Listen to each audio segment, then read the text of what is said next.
Count your windows twice every night. I didn't, and I regret it. It started with an innocent enough warning from the old man next door. He was a reclusive figure, always dressed in faded clothes and worn-out boots.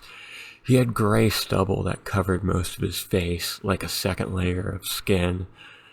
Not many people in the neighborhood ever spoke to him, but when he saw me locking my door one evening, he shuffled over with a strange urgency in his eyes.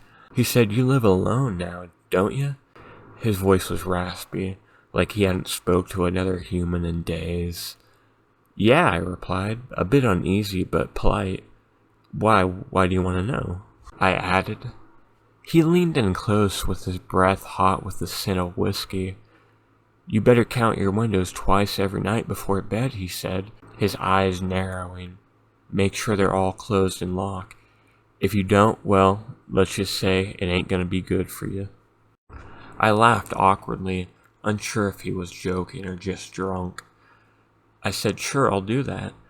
The old man's expression didn't change, and then he said, "I'm serious, kid. Count them twice or they'll come in." I got an uneasy feeling in my gut. "They'll come in?" What did that even mean? But I shook it off as the ramblings of a lonely old man with a little too much time and liquor on his hands. That night, as I wandered around my house before bed, I found myself thinking about his strange warning. I stood in front of the first window in my bedroom and closed it tightly, and then I got the one in the kitchen. After a second of hesitation, I moved through the house, checking each window carefully, just as he had suggested. One in the bathroom, two in the living room, each of them shut and locked. When I reached the last one in the hallway, I counted again in my head, 5 windows, all sealed. It felt ridiculous, but I did it anyway.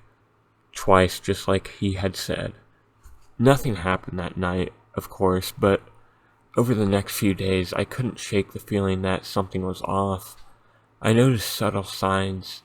A draft even though the windows were closed, strange sounds late at night, and most unsettling, a growing sense of being watched. The next week I came home late from work exhausted and forgot about the old man's warning. I went straight to bed, my body too heavy with fatigue to bother checking the windows. I didn't even think about it until the middle of the night when I woke up to a soft tapping sound. Tap, tap, tap, tap. At first, I thought it was rain, but the night was dry, the tapping grew louder, more insistent. My heart began to race as I sat up in bed listening. It was coming from the hallway window, the last one I'd always checked. I hesitated, fear gripping me, but curiosity pulled me out of bed. As I approached the hallway, the tapping stopped abruptly, leaving behind an eerie silence. My pulse pounded in my ears. The window was closed, of course.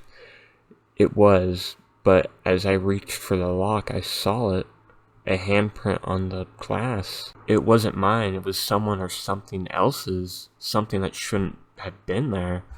I stumbled back, my breath catching in my throat.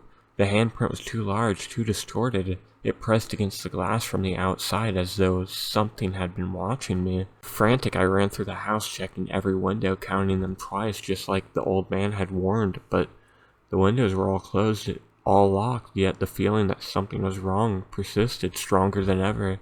The next night, I made sure to check the windows before bed, counting each one meticulously, 5 windows, twice, then I slept. But the tapping came again, this time louder, faster. It wasn't just one window either, it was all of them. A frantic rhythm tapping from every room surrounding me. I leapt out of bed, my body trembling with fear. The windows, they were all shut, yet the tapping wouldn't stop. I backed into the center of my living room, cold sweat trickling down my spine. And that's when I saw it, the shadow moving just outside the glass. Tall and lanky, with an impossibly long limbs and a face that seemed to shift and warp under dim moonlight. It pressed against the window, its grotesque face turning slowly toward me. Its eyes, if you could call them that, met mine, hollow and hungry. The tapping stopped, but the window began to creak. I don't know how long I stood there, frozen in terror, but eventually the figure melted back into the darkness, leaving me shaken and breathless. I didn't sleep for the rest of the night. The next morning, I rushed to the old man's house, desperate for answers, but when I knocked, there was no response. My other neighbor told me he'd passed away 3 days ago, right around the time the tapping started. Now I count my windows twice every night. I don't forget anymore because I know they'll still be out there, waiting. If I slip up again, they'll come in, and I highly doubt they're friendly.